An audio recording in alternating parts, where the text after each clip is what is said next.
Do you expect to see the Bulls? You knew they'd be better, but at the top of the East right now? So a 31-win season last year, and with a lineup and a roster that probably isn't remotely close to where it's at right now, and you thought with all the improvements, with the additions, guys that came in with a chip on their shoulder, you figured, okay, this should be a better team, right? Let's say the season goes a full 82 last year. Maybe they win 35, 36 games. So let's operate under the assumption that that's where they're at a year ago. You figure, all right, they got to be 5 wins, maybe 5 to 10 wins better than what a 36-win team was the season ago. So you think, all right, at best, this should be a 44, 45-win team, and that is a very good jump. That is more than enough probably to make a playoff run. Maybe you're the 6 or a 7 seed. Maybe you get into the top 5 somehow.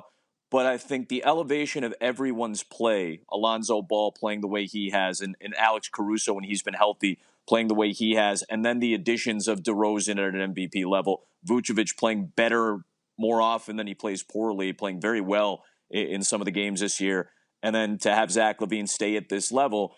I didn't think that they'd be a 50-pace win team, but here they are, kind of sitting at that point right now. I thought 44 wins is more than enough. Now they're sitting at a pace that could lead to maybe a 1 or a 2 seed.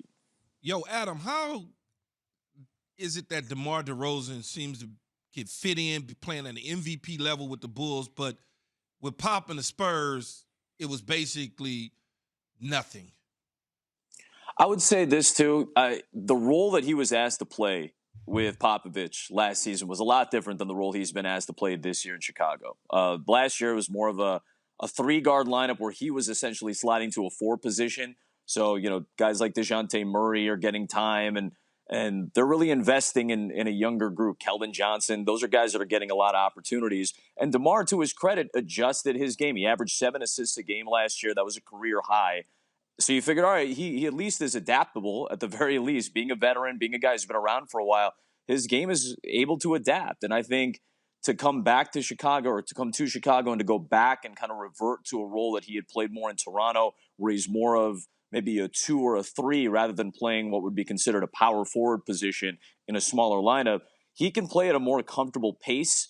I think that's something that, Jay, and obviously somebody that's played the game and watched it, you understand that when guys can play at their own pace in this league and they feel comfortable at that pace, that makes them very difficult to guard. And I think DeMar is playing at a level where the pacing of the offense, what he's asked to do, is really conducive and comfortable with the pace that he's been used to playing at. And obviously, when you add what he's been able to do in a mid-range sense, in a league that's been so 3-point heavy and dunk heavy over the last several years, to take what the defense gives you and add this mid-range game, his mid-range game is right up there with the Kevin Durant's of the NBA this season. He and Durant have been 2 of the best mid-range players in the game. Guys like Brandon Ingram, obviously from New Orleans, plays very well in that sense too. But these are 2 of the best mid-range players in the game. We're going to see him on the floor tonight. I think that's why DeMar has looked and played as comfortable as he has this season. Adam, tell me really quickly. Let's get juicy for a second. Where is DeMar DeRozan in your MVP voting right now? I'd probably put him at number 4, and that's probably the biased Chicago guy in me who sees him every day and sees the impact that he makes, not only on the floor with his scoring ability, but look at the impact he's had on Zach LaVine, the positive impact he's had. Ayo Dosunmu is a rookie that wasn't on a lot of people's radars. He was a second-round pick that some people feel like, this is a first-round talent that was drafted in the second round. And DeMar DeRozan's taken him kind of under his wing at times this year. He was there for his jersey retirement ceremony at Illinois last week, made the trip down there. So the positive impact he's had, not only as a scorer, but the way he's impacted younger players around him. I think those are the things that you see when you are in a local market that not everybody sees, that convinces you that the guy that you're covering is clearly, it should be in the candidacy and should be in the conversation a lot further. So wait, who are your first 3 then? I mean, you got Jokic, you got Giannis, you got KD, you got Steph. Who are your first 3? I'm there with Steph right now, and I'm there with Giannis, and I'm there with KD, and I think Jokic is probably right there at 4 or 5. Those are the people that I think a lot of fans, a lot of other players are going to be looking at for the next several months. And I don't know if that group's going to change a whole lot, because I think those 5 players, maybe you throw in a 6th or a 7th. It's going to be a pretty significant and solid group for the next 2-3 months in this MVP conversation. I want to circle back to your that you thought they were going to be like a 44-win team. I love this the moves they made in the offseason. They reminded me so much of what the Suns did the previous year. Like the pieces they added seemed to, that's going to fit really nicely, right? Oh, Lonzo Ball, that has a ripple effect on your team, and he can play all that kind of stuff. And I figured 50 wins, something like that. I'm surprised that you were at, maybe that's the smart guy thing. Well, a team improves 10 games. That's a lot. But was there some kind of sense to you that there was an upside here? The surprise to me is that Patrick Williams goes down and they're doing this. His development was going to be big, and they're doing it without him.